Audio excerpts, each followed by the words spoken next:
चले जी बेटा, स्टार्ट करने जा रहे हैं वैलिडेशंस। वैलिडेशन का मतलब क्या होता है? हम सूडो कोड कर रहे हैं, इसी तरह से हमारा जो मोटिव है बेसिकली, हम सूडो कोड्स कर रहे होते हैं, राइट? अब सूडो कोड के थ्रू हम कोड को इंप्लीमेंट कर रहे हैं। तभी हमने कुछ टेक्स्ट फील्ड्स देखी होंगी ऑन द प्लेटफॉर्म, कौन से ऑनलाइन प्लेटफॉर्म्स पे, कि जिसमें लिखा होगा नेम। ठीक है जी, नेम लिखा हुआ है। अब उस टेक्स्ट फील्ड में मैं नेम की जगह पर if I want to enter my number, ठीक है, मैं लिख रहा हूं कि भाई नंबर इंक्लूड कर दो 033 का, क्या वो उसको एक्सेप्ट करेगा? हाँ या ना? क्या वो उसको एक्सेप्ट करेगा? नहीं करेगा। और क्या चीज लिखी हुई आएगी? बोलेगा इन वैलिड नेम, इसी तरह से कुछ बात होगी, यस और नो? इसका मतलब, अच्छा, क्या वो नंबर आपका नहीं है? नंबर तो मेरा ही होगा ना। मैं एंटर कर रहा हूं लेकिन गलत जगह पर एंटर कर रहा हूं, मतलब नेम की जगह पर एंटर कर रहा हूं। For that purpose, for that specific situation, my entered data is not reasonable at that point, yes और नो? जब मेरा डाटा या यूजर कोई भी डाटा एंटर करता है at specific point, that data is not reasonable at that situation. Reasonable का मतलब रीजनेबल या सेंसिबल डाटा ना हो, डाटा एक्यूरेट होना ना होना उसकी बात नहीं कर रहे हम, मतलब वो नंबर आपका है या नहीं है उसकी हम बात नहीं कर रहे फिलहाल। वो नंबर आपका भी हो सकता है, but you are entering it in the text field of name, तो क्या वो उसको एक्सेप्ट करेगा? बिल्कुल भी नहीं करेगा। ठीक है, this is the concept of validation. Validation का मतलब क्या होता है, जल्दी से लिखना शुरू करते हैं। हम बोलते हैं validation is an automated check, an automated check.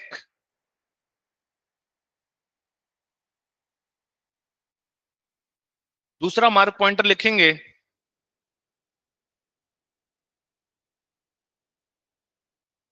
Done at the time of data entry,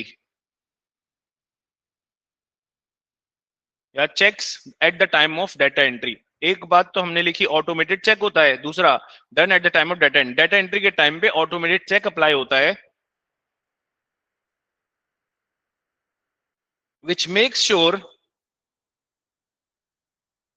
that data entered is reasonable, या फिर हम बात करते हैं सेंसिबल, कि डाटा सेंसिबल और रीजनेबल होता है, रीजनेबल और सेंसिबल हो, so it would be accepted. अच्छा जी, वैलिडेशन में हम बोलते हैं अगर डाटा एक्सेप्ट हो जाए तो उसको बोलते हैं वैलिड डाटा, अगर डाटा रिजेक्ट हो जाए तो उसको क्या बोलेंगे? Invalid data. ठीक है, वो सिस्टम उसको एक्सेप्ट करता है तो रिजेक्ट करता है, और वो सिस्टम एक्सेप्ट और रिजेक्ट करने के रूल्स कौन सेट करता है? वो हम करते हैं, being software developers. That is what the validation. Now let's take an example. if you have if you have a text field of let's say मैं बोलता हूं email address, right? Email address की टेक्स्ट फील्ड है, and in the email address, if I enter in the email address, और मैं एक email address enter करता हूं, मैंने बोला भाई एक शख्स है मेरे पास, दैट इज अयान तरीन 24.com। Is that the correct email address? हमने बोला करेक्ट ईमेल एड्रेस नहीं, हो ना हो हमें नहीं पता, हम बोलते हैं कि is this data would be accepted और रिजेक्टेड। मैं बोलूंगा ये डाटा रिजेक्ट हो जाएगा। Why? Because it doesn't seem the it doesn't seem, या it doesn't look like an ऐसे बोलेंगे ऑथेंटिक ईमेल। ये लग नहीं रही authentic email, this is not sensible और रीजनेबल। क्योंकि ईमेल एड्रेस का एक फॉर्मेट होता है, क्या होता है कि यूजर नेम होता है, फिर @समथिंग.com होता है फिर। ठीक है जी, तो एक डोमेन का नेम होता है, डोमेन का नेम तो लिखा हुआ ही नहीं, तो हम बोलेंगे यहाँ पे करेक्ट फॉर्म में डाटा नहीं है। इसी तरह से if I have a text field of date, और आप डेट एंटर कर रहे हो, लेट्स से हम बोलते हैं डेट ऑफ बर्थ। एक इब्राहिम साहब ने क्या किया? इब्राहिम साहब ने बोला मैं एक इंस्टा पे ना एक अकाउंट बनाना चाह रहा हूँ। इंस्टा पे अकाउंट बनाने के लिए डेट ऑफ बर्थ मांगी गई, वो डेट ऑफ बर्थ पता है कौन सी लिखते हैं? वो लिखते हैं 16 अक्टूबर 2025। बोला भाई मैं आज ही अभी पैदा हूँ, अभी अभी अभी आया हूँ, मैं हॉस्पिटल नहा धो के आ गया एकदम। ठीक है जी। तो इज दैट डेटा रीजनेबल और सेंसिबल? नो, नहीं होगा। तो क्या सिस्टम एक्सेप्ट करेगा? नहीं करेगा। तो भाई ये सारी जो चीजें हैं ना, जहां डेटा एंट्री पे हम चेक करते हैं कि भाई डेटा रीजनेबल हो, सेंसिबल हो और डेटा एक्सेप्ट हो जाए, वो कहलाता है वैलिडेशन। अब वैलिडेशन को इंप्लीमेंट करने के लिए हम क्या क्या चीजें अप्लाई करते हैं वो पढ़ते हैं वैलिडेशन चेक्स में। वैलिडेशन बात समझ में आ गई सबके? वैलिडेशन किस किस समझ में आ गई भाई? सबके समझ में आ गई? अब इसमें ना वैलिडेशन चेक्स आते हैं बहुत सारे। अब वैलिडेशन चेक पढ़ते हैं, ज्यादा और समझ में आएगी बात, थोड़ी और चीज क्लियर होगी। हम बोलते हैं सबसे पहले आता है बेटा रेंज चेक। कौन सा आता है? Range check. रेंज चेक में क्या करते हैं? हम बोलते हैं एक ऐसा चेक, वैलिडेशन चेक लगाते हैं जिसका जिस जो मेक श्योर करता है, हम बोलते हैं it make sure that entered data should be in specific range of numbers. एक रेंज के अंदर होना चाहिए। मतलब अगर मैं उसको मार्क्स मांग रहा हूं, तो मार्क्स के लिए जो डेटा वो एंटर करेगा वो क्या होना चाहिए? मार्क्स। लेट्स से हम अपने कंप्यूटर साइंस के पेपर की बात करते हैं, तो हमारा पेपर होता है भाई 75 मार्क्स का, राइट? कितने मार्क्स का होता है? P1 P2 75 marks. तो अब रीजनेबल रेंज मतलब इसकी जो स्पेसिफिक रेंज होगी, या रेंज चेक लगाऊंगा, मैं बोलूंगा भाई डाटा रीजनेबल होना चाहिए। तो reasonable data for this specific purpose क्या होगा कि मार्क्स एंटर करना है, तो रेंज ऑफ नंबर्स के बीच में कोई भी नंबर उसने लिखना होगा। मार्क्स के बीच में पता है ये कौन सा रीजनेबल होगा? 0 से लेकर 75। मतलब 0 भी मार्क्स हो सकते हैं और 75 भी मार्क्स हो सकते हैं, इसके बीच में भी मार्क्स हो सकते हैं। क्या इसके बाहर कोई मार्क्स हो सकते हैं? मैंने कहा 75 का पेपर है और बच्चा एंटर कर रहा है 79, तो ऐसा is it possible? It's not possible. Is if if my user enters this data 79, तो I would call it invalid data। क्या होगा? Invalid data. तो यूजर को एंटर ही ना करवाने दिया जाए। तो हम ऐसा चेक लगाते हैं जिसको बोलते हैं रेंज चेक, जिससे क्या होता है, सिर्फ स्पेसिफिक रेंज ऑफ नंबर्स को एंटर किया जाएगा। ठीक है जी। अब इसकी एक और मिसाल मैं बोलता हूं कि यार यूजर ने यूजर ने ना अच्छा ये तो मार्क्स हो गया। मार्क्स के अलावा हम बोलते हैं वेट। सही है जी। अपना वेट एंटर करें। वेट ऑफ स्टूडेंट एंटर होना है। ठीक है जी। वेट ऑफ स्टूडेंट एंटर होना है, तो वेट ऑफ स्टूडेंट क्या एंटर हो सकता है? वेट ऑफ स्टूडेंट हो सकता है, हमने बोला भाई लेट से एक जो कोई लाइक स्टूडेंट है, उसका वेट है बहुत ही कोई एकदम कमजोर सा, एक बारीक सा बंदा हुआ। बारीक सा समझते हैं? बहुत ही बारीक सा बंदा हुआ, तो हमने बोला भाई 15 kg तो हमारा स्टूडेंट होगा ही होगा। सही है।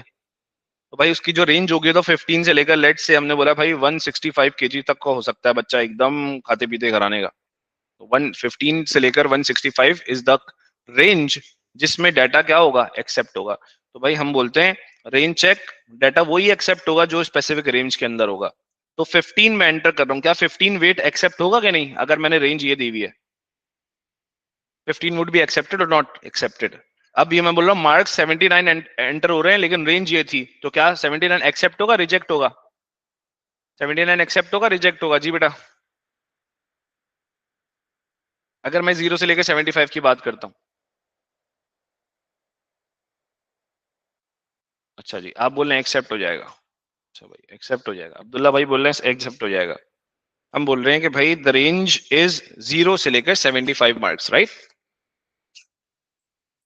If anyone enters the mark 79 so it would be rejected, reject हो जाएगा। ठीक है जी। ये हो गया रेंज चेक। जब हम चेक करते हैं कोई भी नंबर जो है ना स्पेसिफिक रेंज के बीच में होना चाहिए। अगर स्पेसिफिक रेंज के अंदर है तो हम उसको एक्सेप्ट करेंगे, वरना हम बोलेंगे कि सिस्टम रिजेक्ट कर देगा इसको। चलें जी, रेंज चेक के बाद आ जाते हैं जरा लेंथ चेक पे। ठीक है जी। लेंथ चेक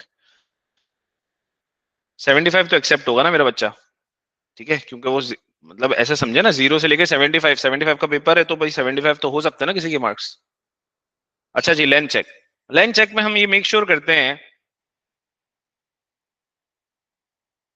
हम बोलेंगे एंटर डाटा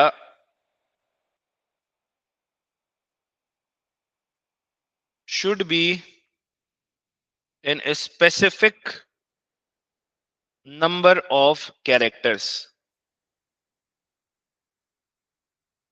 एक तो चेक हो सकता है रेंज के थ्रू, मतलब अगर न्यूमेरिक वैल्यू है तो रेंज रेंज के थ्रू चेक कर लूंगा, रेंज चेक कर लगा दूंगा।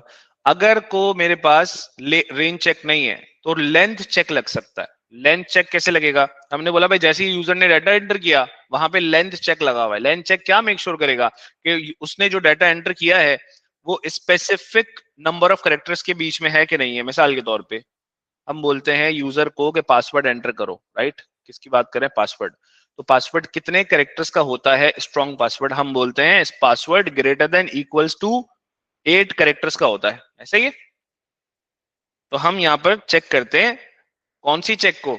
लेंथ चेक को। ये लेंथ चेक बोलते हैं भाई पासवर्ड क्या होना चाहिए? 8 से ज्यादा कैरेक्टर्स का होना चाहिए। तो भाई जो भी डाटा एंटर किया जाएगा उसको ये चेक करेगा कि उसमें नंबर ऑफ कैरेक्टर्स कितने हैं। अब रेंज चेक में और लेंथ चेक में अक्सर कंफ्यूजन हो जाती है कोई बच्चों को। रेंज चेक का मतलब जो डाटा एंटर किया है न्यूमेरिक डाटा होगा और वो स्पेसिफिक नंबर्स के बीच में लाई करेगा कहीं ना कहीं। लेकिन लेंथ चेक में क्या है कि जो भी डाटा उसने एंटर किया वो स्ट्रिंग वैल्यू हो सकती है, वो स्पेशल कैरेक्टर्स हो सकते हैं, वो कुछ भी हो सकता है, उसके डिजिट्स काउंट करेगा, मतलब उसके कैरेक्टर्स काउंट करेगा कि उसका कितना कितने डिजिट्स हैं उसके अंदर, कितने कैरेक्टर्स हैं। तो वो लेंथ चेक कहलाएगा। आप कोई पासवर्ड एंटर करते हो और वो ये बोलता है कि भाई यहाँ पर मिनिमम 8 कैरेक्टर्स होने चाहिए, कैसे पता चल रहा उसको? कौन है वो ऐसा बाबा कि जिसको पता चल रहा है कि भाई वो 8 कैरेक्टर वाला आपने एंटर नहीं है? भाई वो बाबा बाबा कुछ नहीं है, वो कौन क्या लगा हुआ उस वहां पर? वो लेंथ चेक लगा हुआ है ना, तभी तो पता चल रहा है। स्पेसिफिक नंबर ऑफ कैरेक्टर्स को चेक करता है। ठीक है, अब ये इसके कोड्स वगैरह कैसे इंप्लीमेंट होते हैं सबको आगे हम आगे डिस्कस करेंगे कैसे लगते हैं। ठीक है, कैसे कोड के जरिए लगता है। लेकिन अभी फिलहाल के तौर पे कुछ जो एक टाइप के क्वेश्चन इसमें आते हैं वो आते हैं कि भाई लेंथ चेक आपको पता होना चाहिए क्या है। आगे चलते हैं टूवर्ड्स टाइप चेक। अच्छा जी, we have different data type, certain data types. हम ये मेक श्योर करते हैं, यहाँ पे हम बोलते हैं मेक श्योर कौन से डाटा टाइप मेक श्योर, ये type check make sure that enter data must be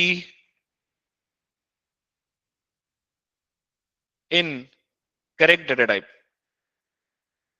correct data type, correct data type का मतलब, करेक्ट डाटा टाइप का मतलब ये कि अगर मेरे पास टेक्स्ट फील्ड है टेम्परेचर एंटर करने की और वहां पर मैं मांग रहा हूं real data type, right? Temperature enter हो रहा है और वो बोला भाई लेट से टेम्परेचर चल रहा है 31.62, ठीक है जी।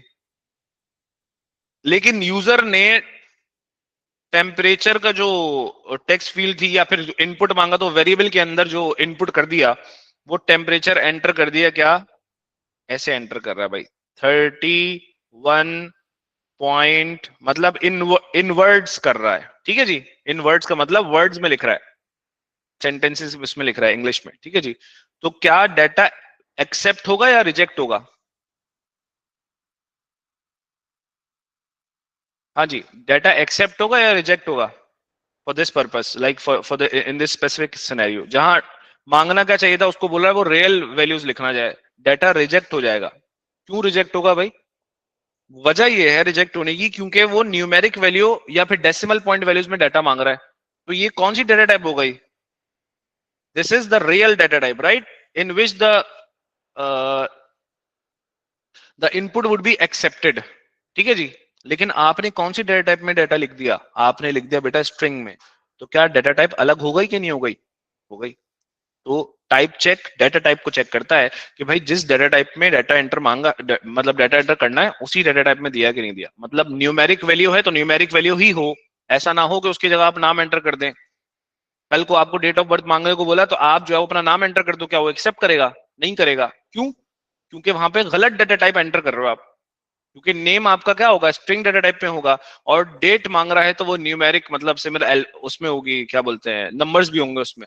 या बोल रहा है एयर ऑफ बर्थ बताते हैं आपकी कौन सी है, तो एयर ऑफ बर्थ आपने लिखा लेट से कि भाई 2002, एंटर ये करना था, आपने जो है वो एयर ऑफ बर्थ की जगह पर अपना नाम लिख बैठे। सही है, इतना ऑब्सेशन थी आपको अपने नाम से, एयर ऑफ बर्थ में भी आपने अपना नाम लिख दिया। एक्सेप्ट होगा नहीं होगा, रिजेक्ट होगा। तो बोलते हैं भाई सिर्फ करेक्ट डेटा टाइप का डाटा एक्सेप्ट होगा। ठीक है जी, टाइप चेक, सिर्फ करेक्ट डेटा टाइप का डाटा एक्सेप्ट होगा, दूसरी डेटा टाइप हो गई तो उसका डाटा एक्सेप्ट नहीं होगा। बात समझ में आ गई? आगे चलने बेटा, कोई मुश्किल बात तो नहीं है?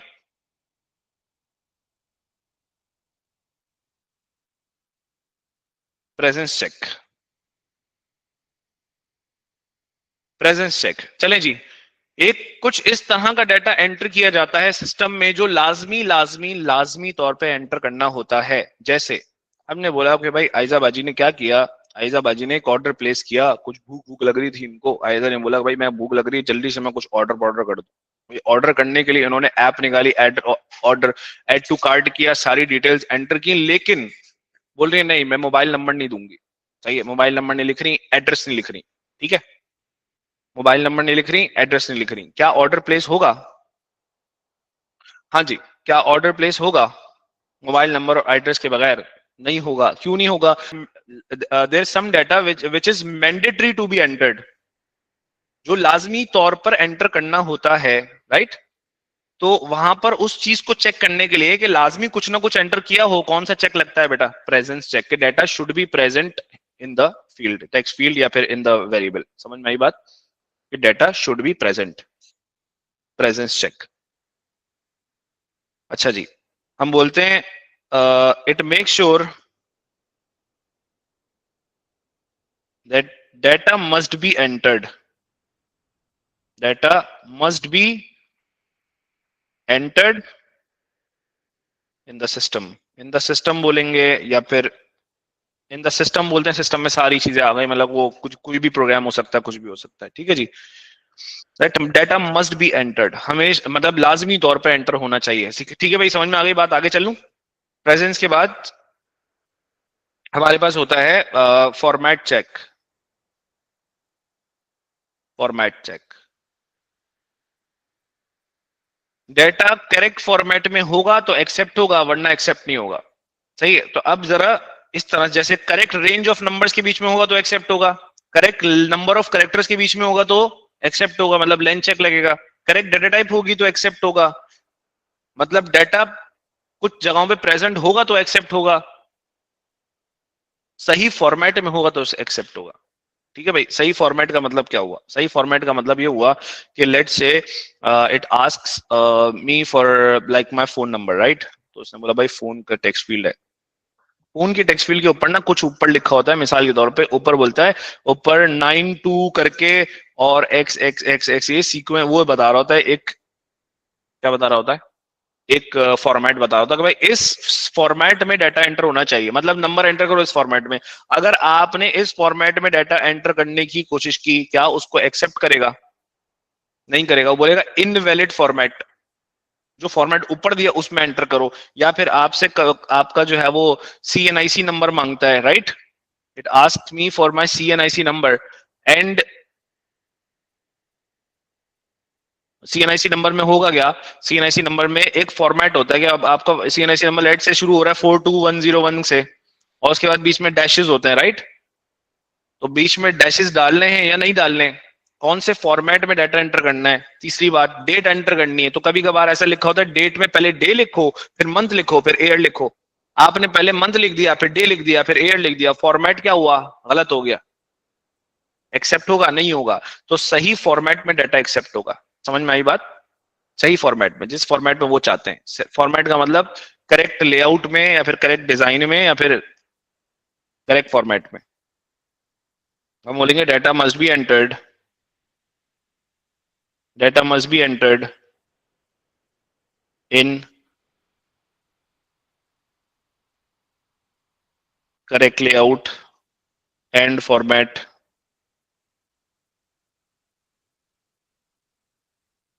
अच्छा जी,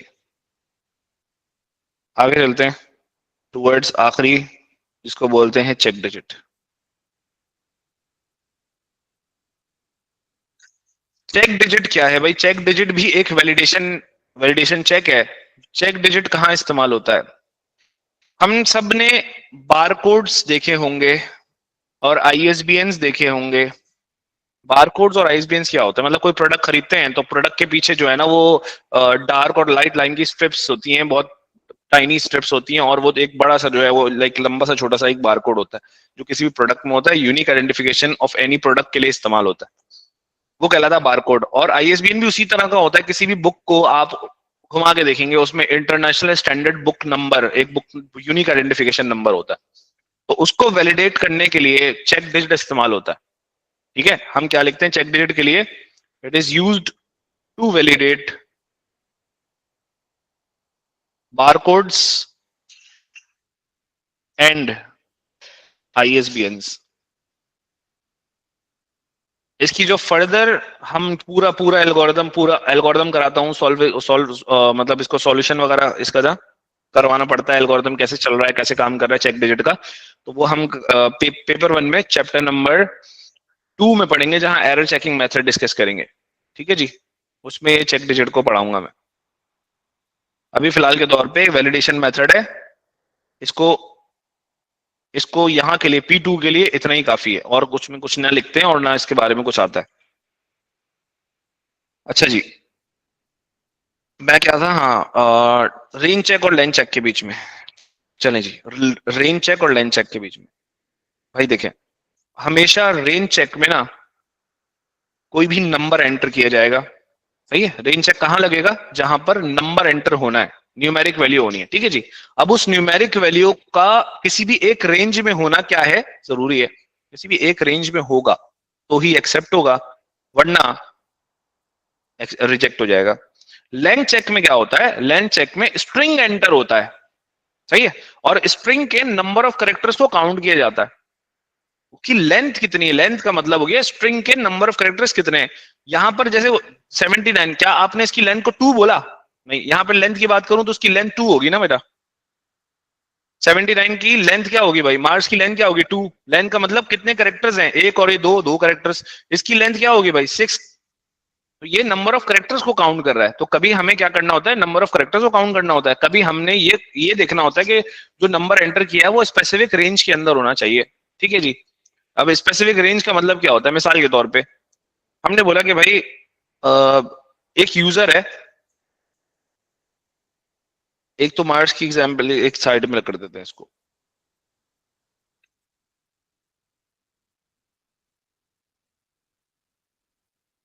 हमने एक कौन सी न्यूमेरिक वैल्यू में आसान अल्फाज में, हाँ जी, एक तो मार्क्स हो गई, दूसरी हाँ एज हो गई भाई।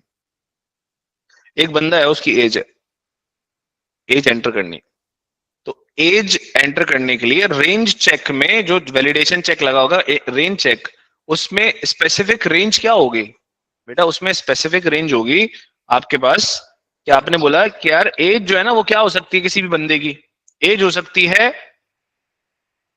कहां से लेकर, वन से लेकर, वन से लेकर कितनी हो सकती है, फॉर लेट्स टेक एग्जांपल, मैं बात करता हूँ एक कंपटीशन, उसकी क्या बोल रहा हूँ मैं, एक कोई भी डाटा कंसीडर कर रहा हूँ, तो किसी भी बंदे की एज हो सकती है 1 से लेके 100, नहीं भाई 100 साल से भी ज्यादा जीता है, तो एक रेंज हमने डिसाइड कर ली लाइक 200, लेट से कि भाई हाँ भाई 200 ईयर तक का हम डाटा वैलिड होगा।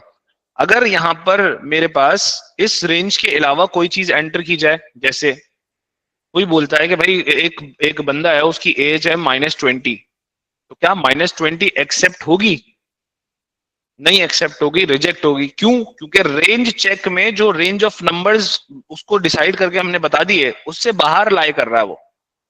सही है, उस एक्सेप्टेबल रेंज से बाहर लाई कर रहा है, इसलिए कौन सा चेक लगा हुआ है यहाँ पे, रेंज चेक लगा हुआ है, क्योंकि स्पेसिफिक रेंज ऑफ नंबर्स को आइडेंटिफाई कर रहा है। यहाँ मैं लेंथ की बात ही नहीं कर रहा, लेंथ का मतलब क्या भाई, 1 है तो अगर मैं बात करता हूँ 28, तो लेंथ तो 2 हो गई ना इसकी, मुझे लेंथ से कोई लेना देना नहीं, यहाँ रेंज से लेना देना, रेंज ऑफ नंबर्स के बीच में कोई भी नंबर आना चाहिए, मतलब डाटा जो है ना 1 से लेके 100 के बीच में हो, या 200 के बीच में हो, या 500 के बीच में हो, किसी भी बीच, इनके बीच में कोई भी एक नंबर हो। लेकिन अब मैं लेंथ की बात करूंगा, तो लेंथ में रेंज चेक नहीं होगी, रेंज का मतलब कोई भी नंबर हो सकता है, कैरेक्टर हो सकता है, स्पेशल कैरेक्टर हो सकता है, मुझे नहीं पता, लेकिन क्या चीज होगी, उसके नंबर ऑफ कैरेक्टर्स जितने भी मौजूद है मैं वो काउंट कर लूंगा। सही है जी, नंबर ऑफ कैरेक्टर्स को काउंट करूंगा, यहाँ नंबर ऑफ कैरेक्टर्स काउंट किए जाते हैं, और यहाँ पर क्या काउंट किया जाता है कि वो जो नंबर एंटर हुआ है वो रेंज में है कि नहीं है, स्पेसिफिक वैल्यू, स्पेसिफिक रेंज में होना चाहिए। बेटा आगे बढ़ जाए, आगे बढ़ जाए मेरा बच्चा। इजी क्वेश्चंस आते हैं इसके, मुश्किल नहीं होते। इसका कोड लिखने का वो सिखाऊंगा इंशाल्लाह, कैसे कैसे हर उसका कोड लिखेंगे। चलिए जी, वेरिफिकेशंस। वेरिफिकेशन, अच्छा जी, वेरिफिकेशन का क्या मामला होता है बेटा? वेरिफिकेशन में हम कुछ देखो, वैलिडेशन और वेरिफिकेशन दोनों साथ में पढ़े जाते हैं। एक बात, दोनों में क्या सिमिलैरिटीज हैं और कुछ डिफरेंसेस हैं, कुछ सिमिलैरिटीज है, कुछ डिफरेंस है। सिमिलैरिटी, सिमिलैरिटी क्या है? हम बोलते हैं बोथ, कौन, validation verification, both checks data at data entry. Data entry के टाइम पे दोनों चेक किए जाते हैं। अच्छा, इसका मतलब बिल्कुल भी ये नहीं है कि वो ये चेक करेगा कि डेटा सही एंटर किया गया। मिसाल के तौर पे आपने नाम एंटर किया, तो भाई अगर मैं थोड़ा सा ना कॉन्सेप्ट समझाने की कोशिश करता हूं, ठीक है? इसको समझिएगा।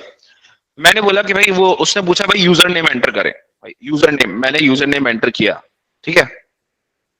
ऑथेंटिसिटी की बात नहीं हो रही बेटा, ऑथेंटिसिटी की बात नहीं होती यहाँ पे। ऑथेंटिसिटी तो दोनों में से कोई भी चेक नहीं करता, सही है? मतलब अगर इब्राहिम भाई कोई फेक अकाउंट बना रहे हैं, तो उन्होंने इब्राहिम की जगह पर अपना नाम लिखा, लेट से कि उन्होंने कोई भी नाम लिख दिया, एक लेट से उन्होंने बोला भाई मेरा नाम हया शर्जील है, ठीक है जी? क्या नाम लिख दिया उन्होंने? हया शर्जील। तो भाई एक हया शर्जील नाम लिख दिया, तो क्या हया शर्जील जो नाम नेम की जगह पर लिखा होगा, क्या वो इनवैलिड नेम है? इनवैलिड का मतलब वो एक्सेप्ट होगा या रिजेक्ट हो जाएगा? बेटा वो नाम एक्सेप्ट हो जाएगा। क्यों? क्योंकि नेम की जगह नेम ही तो लिखा है, सही है? नेम की जगह नेम ही तो लिखा है। अब नेम उन्होंने लिख दिया, ठीक है, अब क्या हो भाई? लेकिन ना वेरिफिकेशन उसको वेरीफाई चेक करेगा, ना वैलिडेशन उसको चेक करेगा कि भाई वो वहां पर जो है वो डाटा उसने सही एंटर किया कि नहीं किया। सही से मिराज, कि भाई वो कंप्यूटर में घुस के थोड़ी चेक करेगा कि भाई वो दुपट्टा ओढ़ के इब्राहिम भाई हया शर्जील बन के बैठे हुए हैं और वो नाम एंटर कर रहे हैं, ठीक है? वो ये थोड़ी चेक किया जाएगा भाई। द वैलिडेशन और वेरिफिकेशन दोनों ये चेक नहीं करेंगे कि डाटा एक्यूरेट एंटर हुआ है कि नहीं हुआ। बस ये चेक करेंगे कि डाटा, वैलिडेशन क्या चेक करेगा? डाटा रीजनेबल है कि नहीं है। सही है? रीजनेबल क्या होगा? इन पांचों तरह से रीजनेबल होगा। पांचों तरह से मुराद ये सारे वैलिडेशन चेक्स को चेक करेगा। मतलब अगर लेंथ चेक वहां लगा होगा तो चेक करेगा। नेम में वैसे लेंथ चेक लगाते नहीं है, कितने भी लेंथ का नेम हो सकता है, सही है जी? टाइप चेक चेक करेगा, हाँ जी, कि भाई सही डेटा टाइप में नेम एंटर हुआ है कि नहीं हुआ। तो भाई हमारे पास वेरिफिकेशन होता है। वेरिफिकेशन और वैलिडेशन में कुछ सिमिलरिटीज होती हैं बेटा, जब जरा अब इधर सुन ले गौर से। हम बोलते हैं कि यार दोनों डाटा एंट्री के टाइम पे चेक किए जाते हैं। मतलब जब डाटा एंटर हो रहा है तो वैलिडेशन भी तभी चेक होगा और वेरिफिकेशन भी तभी चेक होगा। हम वेरिफिकेशन का कॉन्सेप्ट क्या है? वेरिफिकेशन का कॉन्सेप्ट ये है कि हम ये चेक करते हैं कि डाटा जो यूजर ने एंटर किया, क्या वही वो एंटर करना चाह रहा था कि नहीं चाह रहा था। ऐसा तो नहीं गलती से कुछ और एंटर कर दिया उसने। This is what the verification is. मतलब मैंने ना अपना नाम एंटर कर रहा हूँ, ठीक है? नाम एंटर किया, या फिर कभी कभार आपसे ना एक चीज पूछता है, ईमेल एड्रेस एंटर करो। ईमेल एड्रेस एंटर कर दी। ईमेल एड्रेस एंटर करने के बाद जब आप साइन अप कर रहे हो तो बोलता है री एंटर ईमेल एड्रेस, दोबारा एंटर करो। क्यों? भाई वो मेक श्योर करना चाहता है कि आपसे ईमेल एड्रेस लिखते हुए कोई गलती तो नहीं हो गई, सही है? कोई गलती तो नहीं हो गई। जब भी आप उसको वेरीफाई कर लो, खुद से वेरीफाई करोगे। This is not an automated check. ये कौन सा होता है? इसको बोलते हैं मैनुअल चेक होता है। ये कौन सा चेक होता है बेटा? मैनुअल। वो होता है ऑटोमेटेड। ऑटोमेटेड खुद ब खुद चेक करके बता देगा। ये मैनुअल चेक होता है। ये यूजर से दोबारा एंटर करवाएंगे या यूजर को स्क्रीन के जरिए डिस्प्ले कराएंगे, भाई देख लो डिटेल तुम्हारी ही है कि नहीं है, सही है? अच्छा एक बात, मैनुअल चेक होता है, at the time of data entry होता है।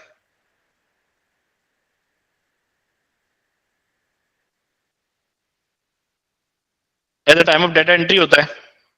तीसरी चीज ये चेक करता है, हम बोलेंगे it checks whether two pieces of data is same और not. Two pieces of data का मतलब क्या हो गया भाई? या फिर टू पीसेस ऑफ डाटा वाली बात नहीं। एक मिनट, इसमें ये इसको इस बात को इसमें नहीं लिखो, इस बात को हम लिखते हैं इसमें, इसको हटा देते हैं। इसमें इससे अच्छा एक मार्क पॉइंटर है मेरे पास। मैनुअल चेक है, at the time of data entry होता है। तीसरा, check weather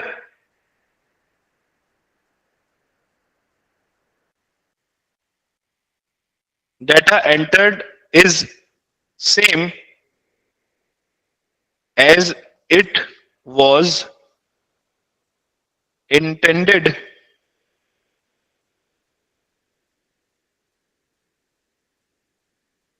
to be entered।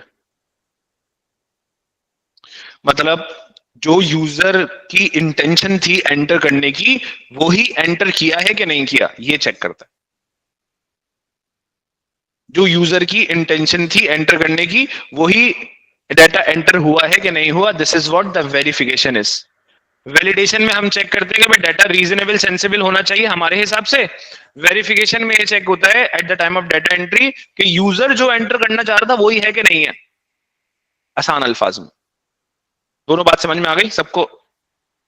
Validation में ये चेक करते हैं कि हमारे हिसाब से डाटा रीजनेबल सेंसिबल है कि नहीं, ये सही लेंथ में होना चाहिए, सही नंबर ऑफ कैरेक्टर्स होने चाहिए, सही रेंज के अंदर होना चाहिए, सही फॉर्मेट में होना चाहिए, होना भी चाहिए। प्रेजेंस चेक में चेक करते हैं।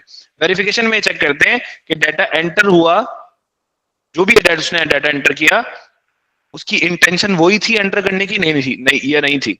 इसको चेक कैसे करते हैं बेटा, दो तरीके से चेक होता है ये वेरिफिकेशन में। हम बोलते हैं एक तो double entry check.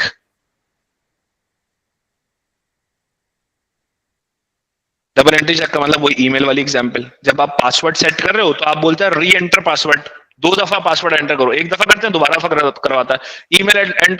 Email address enter करो, दोबारा ईमेल एड्रेस एंटर करो, दो दफा क्यों करवा रहा है? डबल एंट्री चेक के जरिए वेरिफिकेशन करवा रहा है।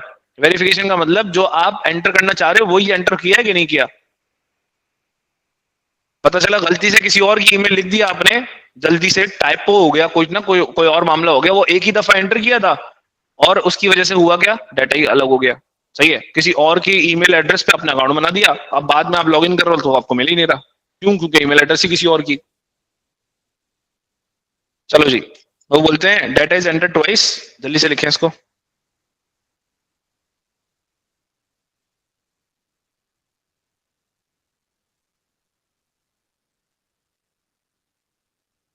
टू मेक श्योर, अब ये वाली बात लिख दे, दैट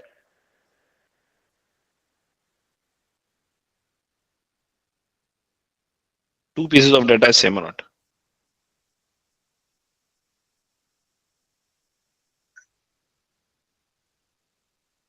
डबल एंट्री चेक दो दफा एंटर किया जाएगा ताकि वेरिफिकेशन हो सके। तो वेरिफिकेशन का मकसद इससे पूरा हो गया। एक बात तो ये। दूसरा बोलते हैं बेटा विजुअल चेक या फिर यूजर वेरिफिकेशन।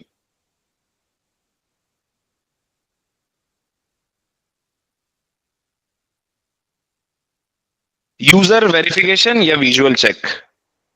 अच्छा जी, विजुअल चेक का मतलब क्या होता है या यूजर वेरिफिकेशन का मतलब क्या होता है? हम बोलते हैं यूजर को कि भाई एक स्क्रीन आपको शो करवा रहा हूं, आप देखो और आप डिटेल्स खुद से पढ़ो और आप बताओ, कंफर्म कंफर्म करो। आप बोलोगे तो हम प्रोसेस करेंगे। मिसाल के तौर पे एक शख्स है हमारे पास जिसका नाम है मूसा भाई। मूसा भाई ने अब्दुल्ला को कुछ पेमेंट ट्रांसफर करनी है, ठीक है। तो मूसा भाई ने फोन निकाला, अपनी ऐप खोली, ठीक है बेटा। ये बात नहीं करेंगे, ये नहीं पूछेंगे किस चीज की पेमेंट है, वो उनका पर्सनल मसला है, ठीक है। अब उस पेमेंट ट्रांसफर करने के लिए हमने क्या किया, ऐप खोली मूसा भाई ने। अब मूसा भाई ने जैसी ऐप खोली तो उसमें उनका अकाउंट नंबर डाला, अपना बैंक सेलेक्ट किया, अमाउंट लिखी और उसको एंटर, मतलब सब चीजें एंटर करने के बाद उन्होंने उसको ओके कर दिया। तो जैसे जैसे ही ओके किया, उनको ना एक फाइनल स्क्रीन डिस्प्ले हुई। मतलब डिटेल्स तो उन्होंने एंटर की ना, जैसे ही ओके करते पेमेंट तो हो जानी चाहिए थी, लेकिन नहीं होती। एंड में एक फाइनल स्क्रीन डिस्प्ले होती है जिसमें सेंडर का नाम लिखा हुआ है, भाई ये पैसे ये भाई भेज रहे हैं, इस अकाउंट से भेज रहे हैं, इनको भेज रहे हैं, सही है, और इस अकाउंट में भेज रहे हैं, इतने पैसे भेज रहे हैं, इतना टैक्स कटेगा या इतने सर्विस चार्ज लगेंगे और इतना इनका बैलेंस बच जाएगा, या बैलेंस ना भी बताए तो तब भी चलता है। तो सारी कंफर्मेशन की डिटेल्स एंड में डिस्प्ले कराता है, और वो एंड में जो स्क्रीन डिस्प्ले होती है that is what the visual check, कि आप देख लो, आप ये देख लो और आप इसको वेरीफाई कर लो, क्योंकि हम वेरिफिकेशन करवा रहे हैं। क्यों? क्योंकि आप यही करना चाह रहे थे कि नहीं चाह रहे थे, ऐसा तो नहीं आपसे कोई गलती हो गई। तो वो किसके जरिए हो रहा है? विजुअल चेक के जरिए हो रहा है या यूजर वेरिफिकेशन के जरिए हो रहा है। एट द एंड आपको एक फाइनल स्क्रीन डिस्प्ले करा के सारी डिटेल्स यूजर की स्क्रीन पर डिस्प्ले कराई जाती है। This is what the visual check या यूजर वेरिफिकेशन। क्या बोलते हैं हम लोग? हम बोलते हैं यहां पर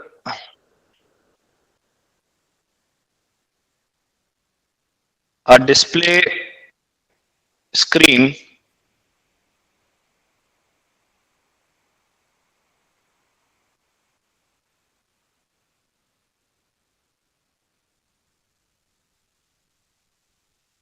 is appeared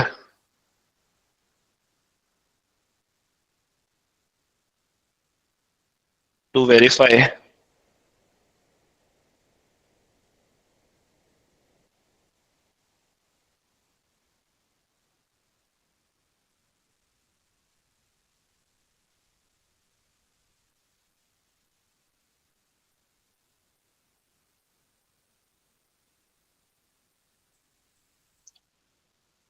बोलेंगे डिस्प्ले स्क्रीन इज शोड या display screen appeared to user या user display user screen to verify whether details are correct, कि डिटेल उसकी करेक्ट है कि नहीं है। This is what the verification के दोनों चेक।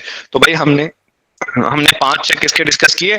5 चेक डिस्कस किए बेटा वैलिडेशन के, ठीक है, और 2 चेक डिस्कस किए हैं वेरिफिकेशन के, ठीक है। इसके क्वेश्चन इसी तरह के आते हैं, जिसके बाद वर्कबुक्स हैं वो इनके क्वेश्चंस करेंगे और इनकी एग्जाम्पल भी लिख देंगे यहाँ पर।